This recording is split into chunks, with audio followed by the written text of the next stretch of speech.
Oke, selanjutnya soal nomor 3 ya.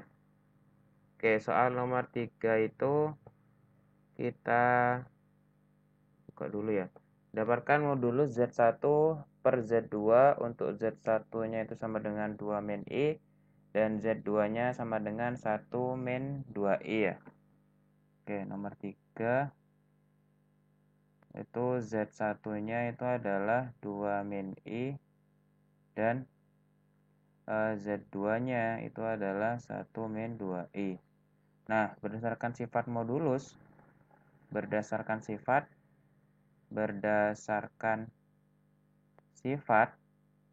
kalau misalkan saya punya modulus Z1 per Z2 itu sama halnya seperti modulus Z1 per modulus Z2 ya.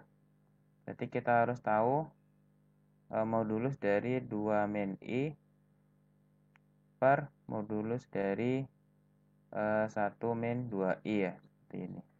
Seperti yang kita tahu, misalkan saya punya suatu Z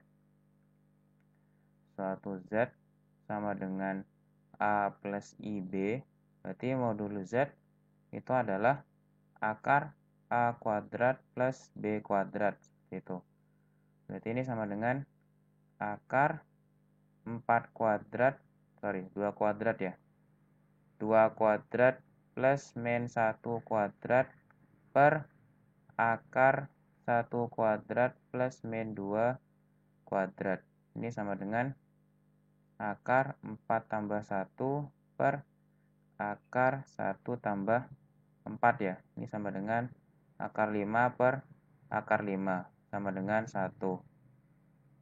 Jadi modulus dari Z1 per Z2 itu sama dengan 1. Oke, lanjut. Kita nomor 4 ya. Nomor 4 ini diberikan dua fungsi berikut fx sama dengan 1 per x min 6 dan gx sama dengan akar x min 9 plus 2. Seperti itu.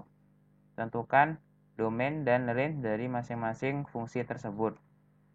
Oke, yang A ya. Kita tahu bahwa untuk fungsi fx sama dengan 1 per x min 6. Berarti domain fungsinya gimana? Ya, kita tahu bahwa di sini dia adalah suatu pecahan ya. Suatu pecahan A per B itu nilainya ada, nilai terdefinisi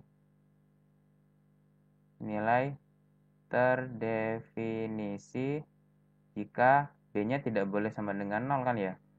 Berarti untuk ini fx sama dengan 1 per x min 6. Berarti domainnya adalah semua nilai x yang x min 6 tidak boleh sama dengan 0 kan ya. Berarti ini sama dengan x yang x-nya tidak boleh sama dengan 6. Semua nilai x real yang tidak boleh sama dengan 6. Seperti itu. Nah, terus kemudian untuk range dari f itu adalah yaitu kalau misalkan semua yang ada di domain, semua nilai x yang tidak sama dengan 6, jika kita masukkan ke dalam fungsi x, ke dalam variabel x di sini, kira-kira nilai fx-nya itu berada pada kisaran berapa? Seperti itu. Nah, terus kita tahu bahwa di sini fx bentuknya adalah 1 per x min 6 ya. Otomatis karena pembilang ini dia selalu 1, otomatis kan dia tidak akan pernah mungkin nilai fx-nya sama dengan 0 kan. Jadi di sini range-nya tidak akan sama dengan 0. Seperti itu. Dianya sembarang tapi dia tidak akan pernah sama dengan 0 sebab pembilangnya dia adalah suatu angka. Nah, suatu pecahan itu akan bernilai 0 jika pembilangnya dia 0 dan penyebutnya tidak 0 kan ya. Seperti itu. Karena di sini di fx itu pembilangnya adalah suatu angka, sudah pasti angkanya 1, otomatis nilai dari fx itu tidak mungkin sama dengan 0. Oke. Terus kemudian gx ya, yang gx itu adalah akar dari x min 9 ditambah 2. Oke. Domainnya adalah domain dari G kita tahu bahwa misalkan kita mempunyai suatu bentuk akar A katakanlah, dia ada atau terdefinisi nilainya jika A-nya nilainya lebih dari atau sama dengan 0. Berarti untuk domain G, karena di sini dia terdapat akar dan di dalam akar tersebut dia ada bentuk X-9, berarti domainnya adalah X sedemikian hingga X-9 lebih dari atau sama dengan 0. Atau dengan kata lain di sini semua nilai X yang X-nya lebih dari 9, seperti itu. Terus untuk range-nya, untuk range di sini berarti ya secara logikanya kalau misalkan saya memasukkan semua yang nilai yang ada di domain yaitu X yang lebih dari atau sama dengan 9, kita masukkan ke dalam nilai X di sini, kira-kira kisaran dari fungsi Gx ini berapa? Nah, kita tahu bahwa kalau misalkan andai kata kita masukkan 9 di sini, otomatis kan kita dapatkan G9, kita dapatkan di sini G9 sama dengan 0 ya. Nah, otomatis untuk berapapun nilai X nanti yang lebih dari 9, otomatis kan nanti dia, G9-nya 2 ya, ini G9 2. G9 2. Otomatis nilai berapapun nilai X yang lebih dari 9, otomatis kan nanti nilai Gx-nya pasti lebih dari 2 kan ya. Seperti itu. Berarti ini range-nya itu adalah Y sedemikian hingga Y-nya pasti lebih dari 2. Hal tersebut kita bisa perkuat dengan fakta bahwa suatu akar itu pasti dia nilainya non negatif, tidak mungkin negatif. Otomatis ya pasti 2 lebih kan ya. 2 ditambah sesuatu ya artinya dia lebih dari 2. Seperti itu. Oke, selanjutnya yang poin B. Yang poin B itu kita disuruh menentukan F bundaran G-nya. F bundaran G. Kita tahu kan tadi F-nya adalah 1 per X-6 ya. Terus G-nya itu adalah akar X-9 ditambah 2. Oke, berarti F bundaran G X itu samanya seperti F Gx ya. F Gx berarti apa? 1 per Gx min 6. Kita masukkan Gx ke dalam fungsi X. Berapa fungsi F sini ya? Nah, kita tahu bahwa Gx-nya adalah akar X min 9 plus 2. Berarti ini sama dengan 1 per akar X min 9 plus 2 min 6. Kita dapatkan di sini 1 per akar X min 9 min 4. Seperti itu. Itu adalah formula dari F bundaran G. Nah, terus yang C, tentukan domain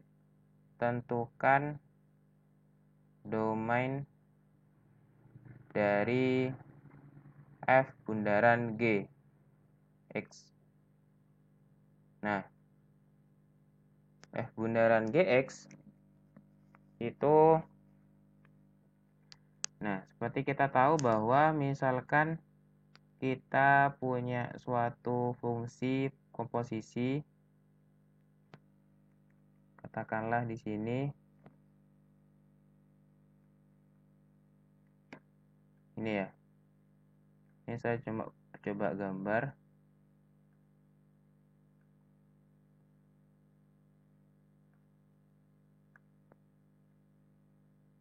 Misalkan ini adalah himpunan A, ini adalah himpunan B, ini adalah himpunan C. Ini adalah himpunan C. Nah, misalkan yang kita tahu bahwa dalam bentuk F bundaran G X itu kan sama aja kayak fungsi F Gx ya. Otomatis X di sini dia dipetakan terlebih dahulu terhadap fungsi G. Seperti itu. Berarti dari A ke B saya coba buat suatu pemetaan, yaitu pemetaan G, terus B ke C dia pemetaan F. Misalkan saya petakan di sini X, otomatis kan di sini dia adalah domain dari G. Saya petakan ke B melalui fungsi G, berarti ini jadi GX ya. Nah, kita tahu bahwa karena ini jadi GX, ini merupakan suatu range dari G. Nah, agar kita bisa memetakan GX ini melalui fungsi F ke sini itu adalah F GX, otomatis apa? Ini merupakan harus domain dari F. Seperti itu syaratnya. Jadi syaratnya adalah RG itu subset dari domain F. Seperti itu. Ini adalah konsep dari fungsi komposisi. Jadi, kita dapat simpulkan bahwa domain dari F bundaran G itu adalah setiap yang ada di domain G, X yang ada di domain G, sedemikian hingga nilai GX-nya ini atau range-nya yang tadi kita dipetakan terhadap G, GX-nya harus berada di domain F. Seperti itu. Ini adalah domain dari fungsi komposisi F bundaran G. Dengan analogi yang sama, dengan cara yang sama, kita nanti dapatkan domain dari fungsi G bundaran F, yaitu adalah setiap yang ada di domain F, sedemikian hingga Fx itu ada di domain G. Seperti itu. Oke ya, jadi kita coba cari domain di soal ya, domain F bundaran G. Itu adalah setiap yang ada di domain G, sedemikian hingga GX itu berada di domain F. Nah, kita tahu bahwa domain G-nya itu tadi itu adalah domain G itu adalah setiap kita coba ini. Tadi domain G itu kita peroleh X-nya lebih dari 9 ya. Atau dalam bentuk interval itu 9, plus tak hingga ini ya. Terus ini domain G. Terus domain F-nya itu adalah X yang tidak sama dengan 6. Jadi kita tuliskan X berada di interval 9 plus tak hingga sedemikian hingga GX-nya itu berada di interval suatu himpunan yang dia tidak boleh sama dengan 6. Artinya apa? Di sini berarti X elemen X elemen lebih dari 9 sedemikian hingga GX-nya tidak boleh sama dengan 6 kan ya? Karena di sini GX berada satu himpunan yang tidak boleh sama dengan 6. Otomatis GX tidak boleh sama dengan 6 agar bisa menjadi elemen dari himpunan ini. Seperti itu. Berarti nilai X yang seperti apa agar GX tidak boleh sama dengan 6? Ya kita tinjau. GX-nya kan kita punya GX-nya kan tadi adalah X min 9 ditambah 2 ya. Ini kita tidak boleh sama dengan 6. Seperti itu.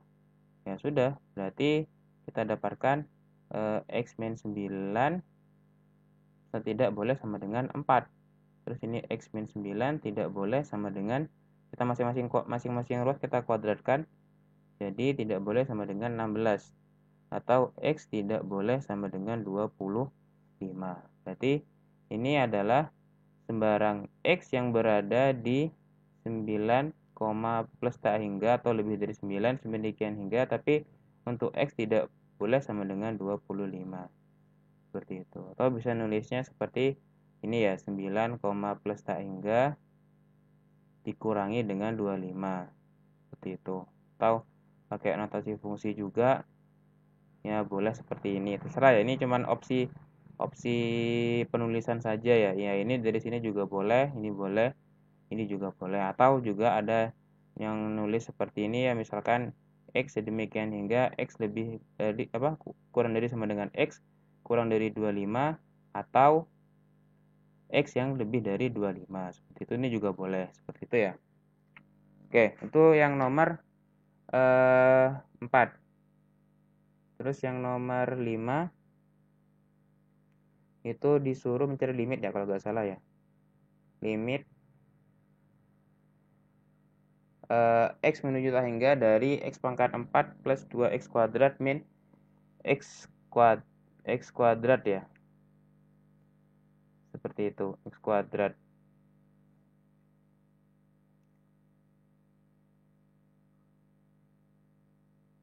Oke, ini limit X menuju tak hingga dari X pangkat 4 plus 2X kuadrat min X kuadrat. Seperti itu. Coba tulis lagi.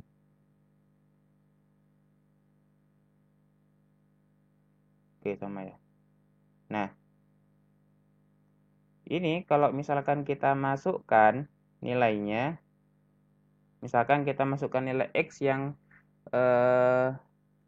mendekati tak hingga, otomatis dia nilainya tak hingga min tak hingga ya. Kita tahu bahwa bentuk ini adalah bentuk tak tentu.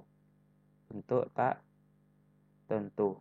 Sehingga harus dicari cara lain ya untuk mendapatkan limitnya ya. Seperti itu. Nah, kita coba perhatikan bahwa di sini limit X menuju tak hingga,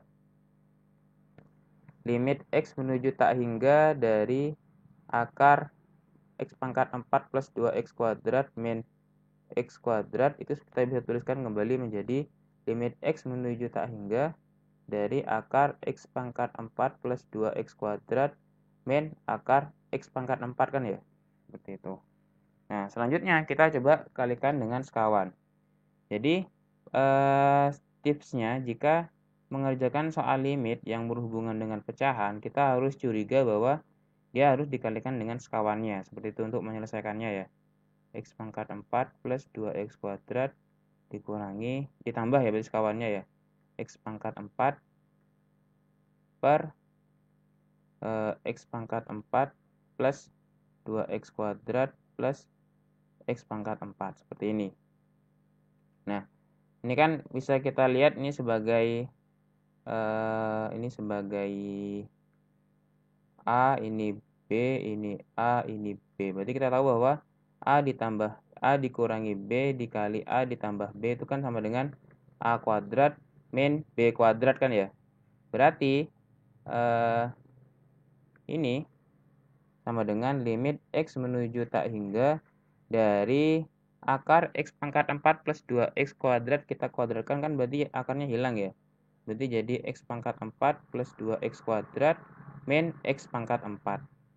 Nah, ini dibagi dengan akar X pangkat 4 plus, dibagi dengan akar X pangkat 4 plus 2X kuadrat ditambah X pangkat 4. Ini kita bisa coret ininya, X pangkat 4-nya. Berarti ini jadi limit X mendekati tak hingga dari 2X kuadrat per akar X pangkat 4 plus 2X kuadrat plus akar X pangkat 4. Oke, kemudian di sini kita kalikan dengan pangkat tertingginya, yaitu adalah 1/per X kuadrat ya. Pangkat tertingginya kan X kuadrat kan ya. Seperti ini, kita kalikan dengan 1/per X kuadrat. Berarti ini jadi